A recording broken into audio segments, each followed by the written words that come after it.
Our first story comes from David, a 29-year-old Uber driver from Phoenix, Arizona. David had been driving for Uber for about 8 months, mostly doing weekend nights to supplement his income from his day job.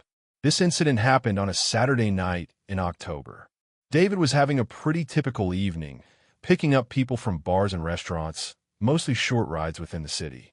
Around 2:30 a.m., he got a pickup request from downtown Phoenix.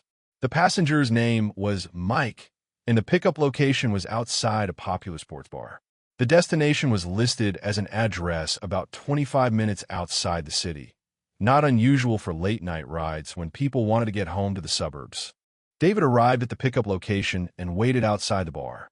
After a few minutes, a man approached the car, average height, wearing a baseball cap and hoodie, carrying a small backpack. "You David?" the man asked. "That's me." "You Mike?" The man nodded and got in the back seat. He was polite enough, said thank you, confirmed the destination address. Nothing seemed off initially, but about 10 minutes into the drive, David started noticing some strange thing. First, Mike kept checking his phone and looking out the back window, like he was expecting to be followed. When David made conversation, asking how his night was, Mike gave very short, evasive answers. Second, Mike seemed to know the route unusually well. When David's GPS suggested one route, Mike would say things like, "Actually, take the next exit instead," or "Turn left here, it's faster." At first, David thought Mike was just being helpful. Locals often knew better routes than GPS.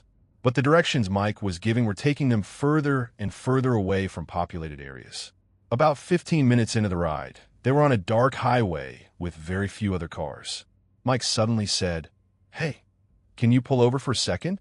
I think I'm going to be sick." David pulled over on the shoulder of the highway. Mike got out of the car, walked around to the front, and then just stood there. He wasn't sick. He was looking around, like he was checking to see if any other cars were coming. That's when David noticed Mike had left his backpack in the car. And the backpack was partially unzipped, revealing what looked like zip ties, duct tape, and something metallic that David couldn't quite make out. David's instincts kicked in immediately. He put the car in drive and started to pull away, leaving Mike standing on the side of the highway. Mike started running after the car, shouting, "Hey, wait, my bag!" But David didn't stop. He drove straight to the nearest police station. When the police opened Mike's backpack, they found zip ties, duct tape, a knife, rope, and a small vial of clear liquid that later tested positive as a powerful sedative. They also found a notebook with detailed information about David, his full name, his home address, his work schedule, and notes about his typical driving routes and times.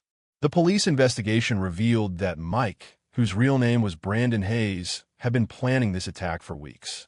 He'd been requesting rides from David specifically, canceling at the last minute, studying David's patterns.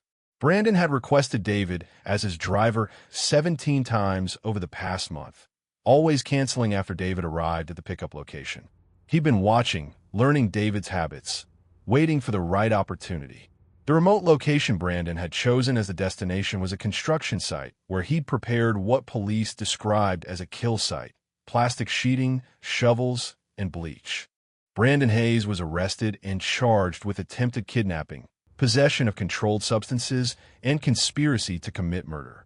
During his interrogation, he admitted he'd been planning to rob David, but the evidence suggested his intentions were much darker. David quit driving for Uber the next day. He told police that what scared him most wasn't the weapons in the bag. It was realizing how long Brandon had been watching him, planning everything, waiting for the perfect moment. The case made David realize that as a rideshare driver, he wasn't just picking up random strangers. Sometimes he was picking up people who had specifically chosen him as a target.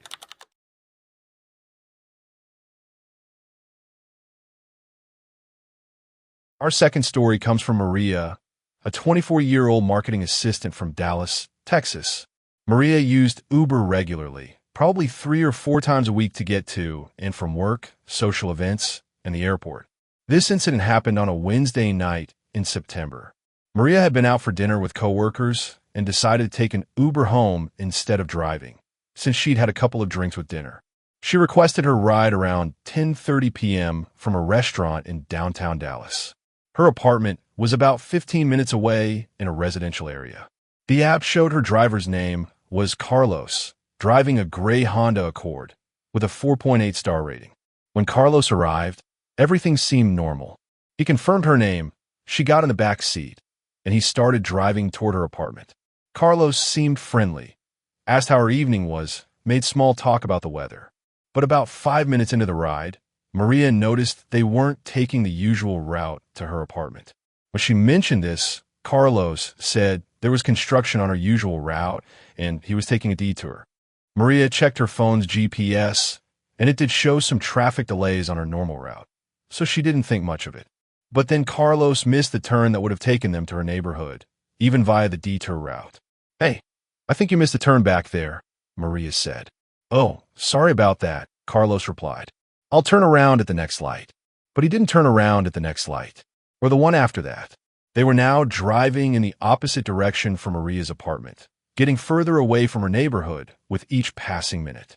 Maria started paying closer attention to where they were going. They were heading toward the outskirts of Dallas, into areas she didn't recognize. When she opened her Uber app to check the route, she discovered something that made her blood run cold. The trip had been marked as completed 15 minutes ago. According to the app, Carlos had already dropped her off at her apartment and the ride was over. But she was still in his car, driving away from the city. "Carlos, why does my app show that this trip is already finished?" Maria asked, trying to keep her voice calm. Carlos looked at her in the rearview mirror, and his friendly demeanor completely changed. "Don't worry about the app," he said. "We're going to take a little detour first." Maria immediately tried to call 911, but realized they were now in an area with very poor cell service. Her call wouldn't go through. "I want to get out," she said firmly. "Stop the car and let me out." "I can't do that," Carlos replied. "We're on the highway now. It's not safe." But they weren't on a major highway. They were on back roads, driving through rural areas outside Dallas. Maria tried everything she could think of. She attempted to text her location to friends, but the messages wouldn't send. She tried to contact Uber through the app, but it kept showing that her trip was already completed.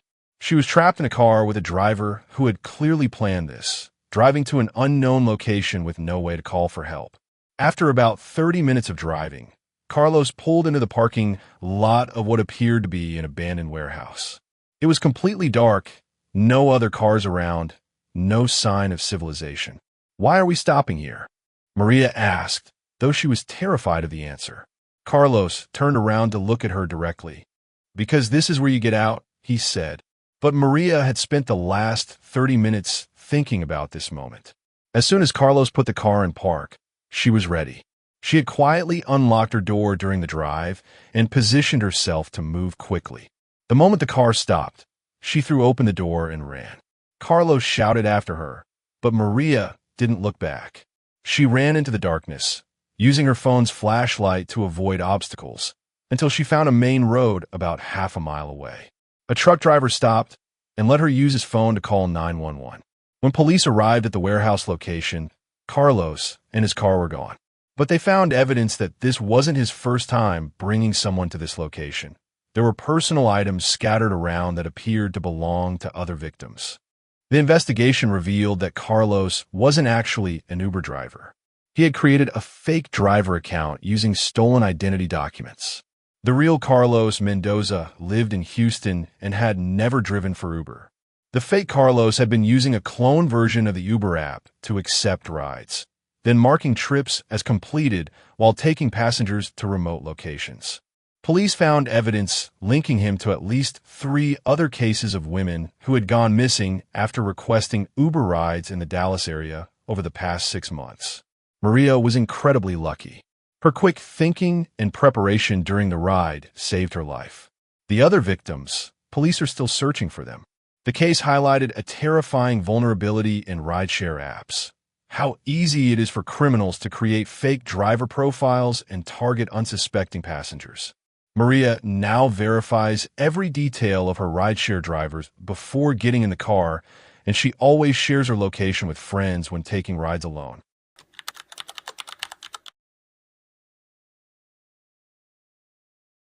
Our final story comes from Jennifer, a 26-year-old nurse from Seattle, Washington.